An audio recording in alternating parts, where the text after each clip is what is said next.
Hi నమస్తే అండి, welcome to MD వారి వంటలు. ఈరోజు నేను కొంచెం కొత్తగా డిఫరెంట్గా ఉండే విధంగా ఒక పచ్చడి పెట్టబోతున్నానండి. అదేంటో మీకు తెలిసిపోయి ఉంటుంది ఇప్పటికి. అది జామకాయ మామిడికాయ కాంబినేషన్లో పచ్చడి పెడితే ఎలా ఉంటుందా అని నేను ట్రై చేశానండి, పెట్టాను. టేస్ట్ బాగా నచ్చింది మా ఇంట్లో వాళ్ళందరికీ కూడా. సో మరి నాకు నచ్చింది కాబట్టి వెంటనే ఆ వీడియో మీతో షేర్ చేసుకుందాం అనుకొని ఒక వీడియో చేశానన్నమాట. సో నేను ఒకటి జామకాయ ఒక మామిడికాయ తీసుకున్నానండి. ఇప్పుడు ఫస్ట్ మామిడికాయని అయితే కట్ చేసుకుందాం.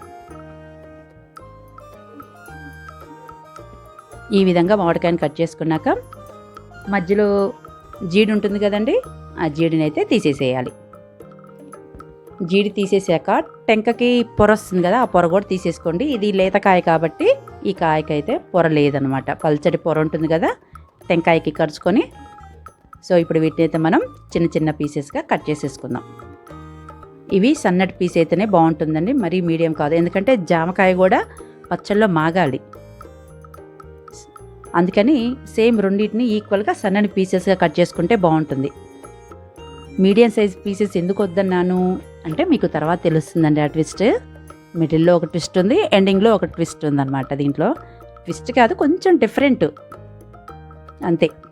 ఎందుకు వద్దన్నాను మీకు తెలుస్తుంది. ఈ మాత్రం సైజు ఉంటే సరిపోతుంది, ఎందుకంటే మాగే కొద్దికి కొంచెం పచ్చడి కుంగిపోతుంది కదా. సో ఈ విధంగా అన్నిటిని కట్ చేసుకొని ఒక వెడల్పాటి బౌల్లో తీసేసుకుందాం. ఎందుకంటే కలుపుకోవడానికి ఈజీగా ఉండాలి కదా, మనకి కంఫర్ట్గా ఉండాలి. సో ఒక కొంచెం ఫ్రీగా కలుపుకోవడానికి వీలుగా ఉంటే ఒక బౌల్ తీసుకుందామండి. సో మామిడికాయ అయిపోయింది కదా, ఇప్పుడు జామకాయని కూడా సేమ్ అదేవిధంగా సన్నని పీసెస్గా కట్ చేసుకోవాలి. ఈ పచ్చడి కోసం జామకాయ పండుది కాదండి, పచ్చిది తీసుకోవాలి. మనకి కాయ ఎంత గట్టిగా ఉంటే పచ్చడి కూడా అంతే బాగుంటుందన్నమాట, చాలా టేస్ట్గా ఉంటుంది. ఎందుకంటే పచ్చికాయ అనుకోండి కొంచెం వగరు ఉంటుంది కదా. సో ఇప్పుడు ఈ జామకాయకి మిడిల్ పార్ట్లో గింజలున్న పార్ట్ ఉంటుంది కదా, సీడ్స్ ఉన్నది, ఆ గింజలున్న భాగాన్ని అయితే మనం మొత్తాన్ని తీసేసేయాలి. ఎందుకంటే పచ్చళ్ళు ఆ గింజలు తగ్గుతుంటే బాగోదు కదా, అందుకని చెప్పేసి అంటే టేస్ట్ అనిపించదు. ఈ విధంగా వైట్గా ఉన్న భాగాన్ని మొత్తాన్ని తీసేసుకోవాలి. ఇంకా రిమైనింగ్ కాయలో ఏమైనా సరే, అంటే జామకాయ కండకి గింజలు ఉన్నాయి అనుకోండి, మనం చేత్తో తీసేయచ్చు. మ్యాక్సిమం పార్ట్ మనం కట్ చేసాం కదా, సో ఈ విధంగా కట్ చేసేసుకోవాలి. వీటిని అయితే పడేయాల్సిన అవసరం లేదండి, మనం తినేయచ్చు హ్యాపీగా. మీరు గుర్తుపెట్టుకోవాల్సిన విషయం ఏంటంటే ఈ పచ్చడికి బాగా గట్టిగా పచ్చికాయ అయితే బాగుంటుంది. అప్పుడే తినేటప్పుడు ముక్కలు కూడా గట్టిగా తగులుతాయి అన్నమాట, జామకాయ ముక్కలు. నేను చెప్పాను కదా, రిమైనింగ్ ఏమన్నా 1-2 గింజలు ఉంటే ఈ విధంగా చేతితోటి అనేసేసుకోవచ్చు. అన్నిటికీ అదే విధంగా తీసేసుకుందామండి. పచ్చడి మాత్రం చాలా బాగుంది. సో మీరు చివరి వరకు చూశాక నా వీడియో కనుక మీకు నచ్చినట్టయితే లైక్ చేయండి. ట్రై చేశాక ఇంకా నచ్చితే ఎవరికైనా షేర్ చేయండి. కొత్తగా ఎవరైనా ఛానల్ చూస్తుంటే సబ్స్క్రైబ్ చేయండి. ఈ పచ్చడి చూశాక మీకు నచ్చిందనుకోండి, మీకు ఆల్రెడీ ఈ పచ్చడి తెలుసుంటే కామెంట్ పెట్టరా ప్లీజ్. ఇప్పుడు వీటిని కూడా మామిడికాయ ముక్కలు ఏ సైజులో అయితే కట్ చేసామో సేమ్ అదే సైజులో వీటిని కూడా కట్ చేసుకోవాలి. సన్నని పీసెస్గా అన్నిటిని మనం కట్ చేసేసుకోవాలి. నేను మీకు మిడిల్లో ట్విస్ట్ ఉందన్నట్టుగా అదేనండి, ఏం లేదు, గింజలు లేకుండా ఆ వైట్ పార్ట్ మొత్తం అయితే తీసేసేయాలి అంతే. ఈ పచ్చళ్ళలో గింజలు ఉంటే బాగోదు, మెయిన్ అది. సో వీటిని కూడా కట్ చేసుకున్నాం కదా, వీటిని కూడా సేమ్ ఇంతకుముందు మామిడికాయ పీసెస్ తీసుకున్న బౌల్లోకి వీటిని కూడా వేసేసుకుందాం.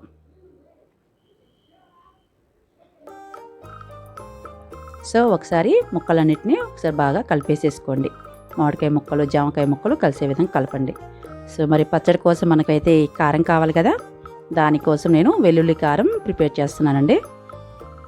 దానికోసం ఒక 1/2 గ్లాసు కల్లుప్పు, మీరు ఏ గ్లాస్ అయినా పర్వాలేదండి, ఒక 1/2 గ్లాస్ అయితే కల్లుప్పు, సేమ్ అదే గ్లాస్ తోటి సేమ్ కొలతలో కారం కూడా తీసుకోండి. ఈ రెండింటిని బాగా మెత్తగా మిక్సీ పట్టుకోండి. సో ఇది మెదిగాక ఇందులోనే ఒక 10 నుంచి 12 వరకు ఎల్లిపాయలండి, వెల్లుల్లి రెబ్బలు అంటారు కదా, వాటిని కూడా వేసి బాగా ఫైన్గా మిక్సీ పట్టుకుందాం. అంతే, మనకి కారం అయితే రెడీ అయిపోయింది. పచ్చడి కావాల్సిన కారం రెడీ అయిపోయింది. సో మరి ఇప్పుడు పచ్చడి అనగానే కంపల్సరీగా ఆవపిండి మెంతిపిండి కావాలి. సో 1 టీ స్పూన్ ఆవపిండి, అదేవిధంగా ఒక పావు టీ స్పూన్ మెంతిపిండి, ఇందులోనే కొంచెం పసుపు అండి వేసాక ఒకసారి బాగా కలిపేసుకోండి. కలిపేసుకున్నాక మనం వెంటనే తాలింపు పెట్టేసుకుందాం ఇప్పుడు.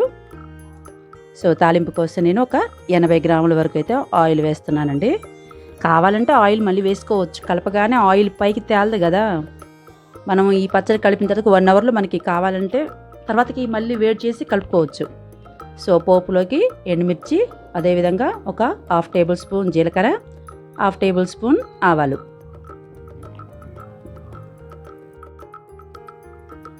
సో తాలింపు వేగాక ఇందులోనే కొంచెం ఇంగువ వేసుకోవడం వల్ల మంచి సువాసన వస్తుంది కదా.